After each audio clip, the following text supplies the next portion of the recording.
Hit season এখন চলে যাবে না, আর আমরা হিট সিজনের মধ্যেই থাকবো। আমরা যে এখন তীব্র গরম দেখছি ওইটা is a product of decades and decades of harm that's bin down to the city.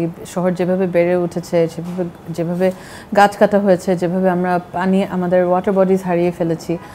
So অনেক রিজনের জন্য বিল্ট আপ এনভায়রনমেন্ট, এত কংক্রিট সারফেসেস অ্যাবজর্ব করছে খালি হিট অ্যাবজর্ব করছে। তারপর thermal radiation from all these air conditioning, cars, transport, সব কিছু মিলে আমাদের আরবান হিট আইল্যান্ড হয়ে গেছে। Different heat islands of different intensities across the city.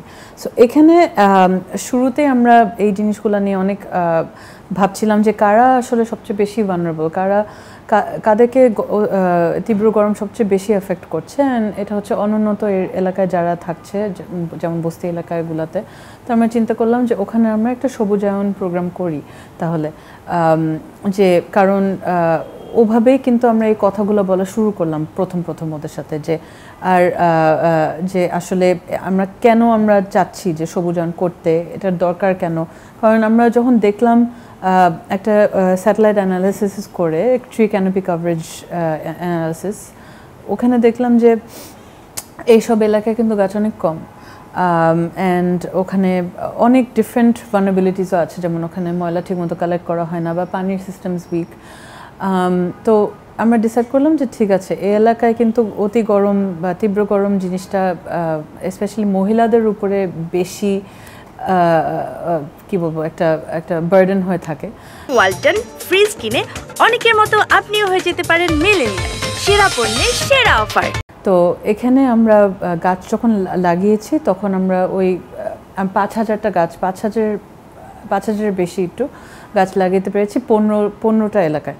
কোনো এলাকায় কম বেশি এরকম হয়েছে, কিন্তু আমরা আই থিঙ্ক যে একটা গুড সেগওয়ে পেয়েছিলাম, যেখানে আমরা ওই কনভারসেশনসগুলো করতে পেরেছি যে আসলে গরম জিনিসটা কী, এবং এটার মানে এগুলা গরম থেকে আমরা কীভাবে বাঁচতে পারি, গরম থেকে আমরা কীভাবে আমাদের বাচ্চাদেরকে বা ফ্যামিলি মেম্বার্সদেরকে কীভাবে সুরক্ষিত রাখতে পারি, এবং এই কেন আমাদের সবুজায়ন দরকার, কেন আমাদের এই জিনিসগুলো দরকার। এবং আমি বলেছিলাম যে আমি নেক্সট এই বছরে আমি আবার ফেরত যাব, অ্যান্ড যেটা আমাদের প্ল্যানে আছে যে একটা আরও ভালোভাবে হিট ক্যাম্পেইন। গত বছরে যেটা করেছি সেটা তো আসলে আমি সময় পাইনি বেশি, কারণ আমি অ্যাপয়েন্টমেন্ট হয়েছে আমার হিট সিজনের মধ্যে। তো ওই সময় যতটুকু আমার রিসোর্সেস ছিল আমরা ওভাবে করে ফিল্ডে নেমে গেছিলাম। এই বছরে আমরা চিন্তা করছি, আশা করছি আর প্ল্যান করছি যে একটু ডিটেলভাবে আরও মেটেরিয়ালস অ্যান্ড রিসোর্সেস নিয়ে আমরা নামবো। হিট সিজন এখন চলে যাবে না, আর আমরা হিট সিজনের মধ্যেই থাকবো। আর এখন গরমটা বেশি ফিল করছি because not just because of urban heat island, আসলে আমাদের যে ওয়েদার প্যাটার্ন চেঞ্জ হয়েছে, এল নিনো ওশান কারেন্টের জন্য যেটা হয়েছে, সেটার জন্য আমরা গরমটা বেশি ফিল করছি। সো এটা এভরিথিং ইজ কানেক্টেড একসাথে। সো আমি জানতাম যে এখন গরমটা এখন বেশি হবে। তো আমরা ওই সময় গত বছর থেকে আমরা চিন্তা করছি যে এই সিজনের জন্য আমরা কী করতে চাই। সো কিন্তু এই জিনিসগুলো করতে কিন্তু সময় লাগে, স্পেশালি আমি সিটি কর্পোরেশনের মাধ্যমে কাজ করছি। ওদের অনেক প্রসেসেস আছে, অনেক আছে, আর সিটি কর্পোরেশন একা কিন্তু অনেক কাজ করতে পারে না, আমাদের রিসোর্সেস আর ভেরি লিমিটেড। তো বিভিন্ন সংস্থার সাথে পার্টনারশিপ করা বা কথা বলা, এই জিনিসগুলো কিন্তু আমি প্রায়োরিটাইজ করেছি।